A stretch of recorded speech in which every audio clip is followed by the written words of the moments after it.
तर hello guys, आज आपण बनवणार आहे मॅगी आणि हा माझा पहिला व्लॉग आहे. त्याच्यासाठी आपल्याला टमाटर, मिरची, कांदा घेऊन त्याला कापून टाकावे आणि मॅगीला एका पातेल्यामध्ये पाण्यामध्ये टाकून द्यावे आणि त्याच्यामध्ये तेल टाकावे.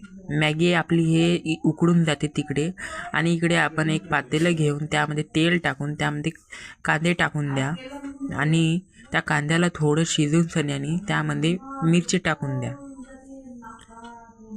त्यानंतर त्यामध्ये टमाटर टाका आणि थोडंसं शिजू द्या.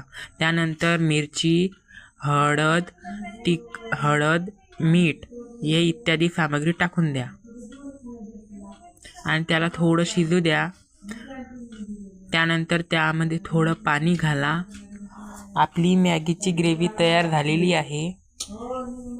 त्यामध्ये थोडा मॅगी मसाला टाका आणि हे बघा, आपली मॅगीची ग्रेव्ही तयार होऊन त्यामध्ये मॅगी टाकून द्या उकळलेली. त्यानंतर त्याला थोडं शिजू द्या आणि आपली मॅगी रेडी होणारच आहे. आणि हे पहा, थोडं शिजू द्या आणि त्यामध्ये थोडंसं पाणी टाका. नाही बघा, आपली मॅगी तयार झालेली आहे. थँक्यू.